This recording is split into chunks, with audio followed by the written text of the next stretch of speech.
What's going on, guys? PlayerPunk6 here, back at you with another Animal Crossing video. This time I have 20 tips and tricks to up your Animal Crossing game.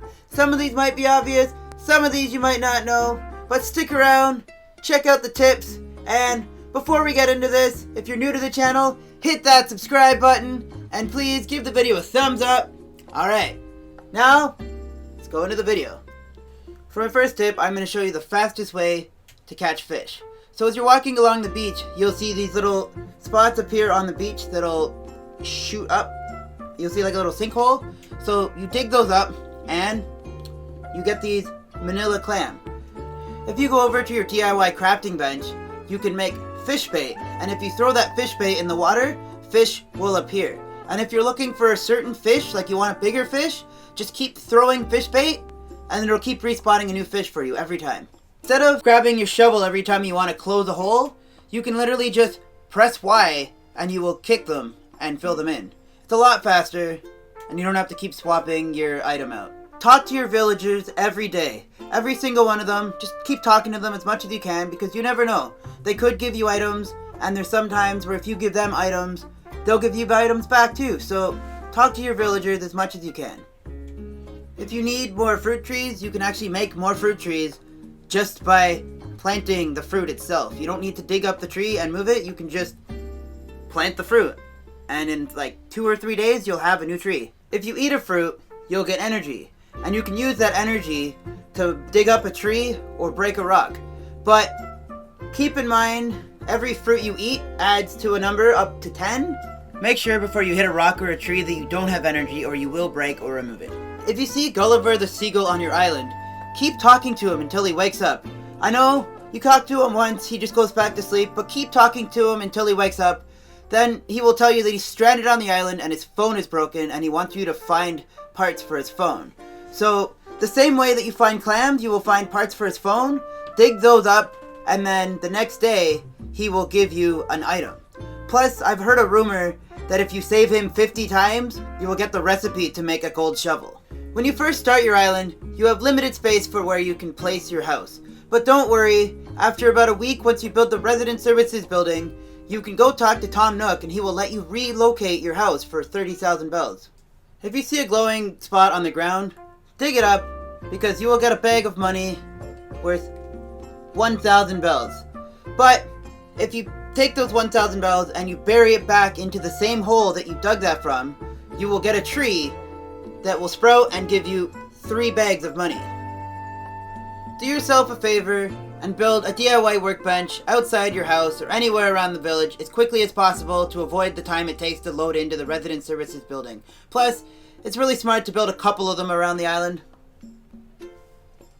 When crafting, if you tap A, you will actually craft faster.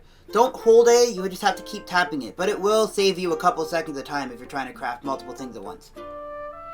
Early on in the game, hold on to your iron nuggets. I know it's tempting and you want to sell them for money or build better equipment, but hold on to them because you will need a lot of them very early on in the game, and they are hard to come by. One villager that will visit your island at random is Sahara. Sahara will let you buy wallpaper, flooring, and rugs at random. You don't know what you're going to get, it's going to be random. You can buy one of each a day.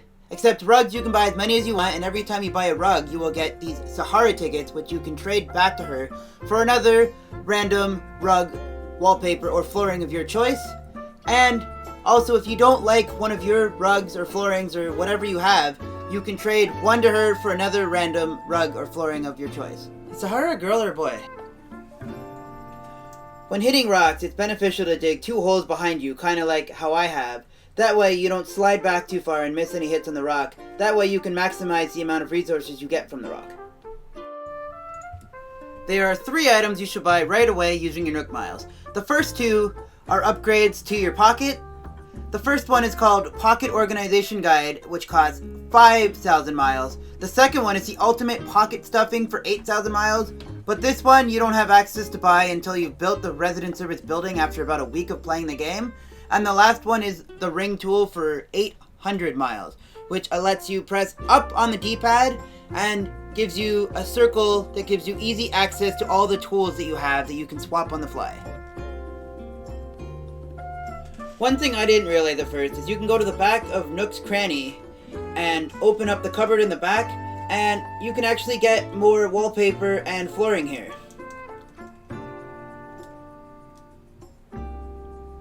The best way to make money in Animal Crossing is Sunday mornings between 5 and 12, a girl named Daisy May will come to your island and sell you turnips. Turnips sell for a different price on everybody's island, so ask around if you have friends and try to find the best price. Any day during the week, go to Nook's Cranny and ask how much they are buying turnips for. Turnips can range anywhere between 15 to 800 bells, so you can make a good investment on this. The prices also change before 12 and after 12, so ask twice a day. But one thing to note is that on Sunday, if you haven't sold your turnips by then, they will rot and they will have no value. When shaking trees or hitting rocks, make sure you get rid of all the grass or stones around it. Otherwise, when things fall from it and they land in the grass, you will lose them and you will not get the item. When shaking trees, it's best to have your bug net out in case a wasp nest falls. That way you can catch the wasp before it stings you. When you see a balloon in the sky, you need a slingshot to shoot it down, but be careful where you shoot it, because if it falls and lands in the water or into a pile of grass, you will lose the item and you will not get it. I'm not sure if it's dark enough yet to do this, but if you press up at nighttime on the right joystick, you can look up at the sky, and if you're lucky, you might see a shooting star. And if you see a shooting star, press A on it. I don't know if you can do it with something in your hand or not, but press A on the shooting star, and then you will get star fragments that will appear on the beach either that night or the next day. And those star fragments allow you to build items such as a star wand or a bamboo wand, and these wands allow you to change outfits on the fly. Kind of the same way the tool ring works, but with outfits. After I recorded this video, I actually ended up having a meteor shower in my town. It's the first time I've ever seen a meteor shower, so it's really cool. But I ended up having way more than enough to finish the star wand the next day. I swear I saw over 200 stars in my town. It was insane. I invited people from YouTube to come in, visit. I had a lot of people visiting, so it was a fun night. I have this wand here. I haven't tried it yet. I just registered some clothes into it. You register clothes by going into the... You register clothes by going to your wardrobe in your house, and the best thing is it doesn't actually take up space, so when you register all these clothes, it doesn't take up space in your inventory. So I've never tried this before. I just press A, and these are the two outfits that I registered. I have one with a gas mask, which is like that, and then I registered another one where he's wearing a doctor's mask. And then I think if I click it again, it'll just go back to my normal clothes that I had on before. Yeah. Cool. I like this one. It's just, even just as a prop, since I'm wearing a maid's dress, so it's kind of cool. I did film a couple minutes from, not a couple minutes, I filmed like 30-second clip. I screen recorded directly from the Switch of a couple meteors, so I'm going to show you that, and that's going to be the end of the video.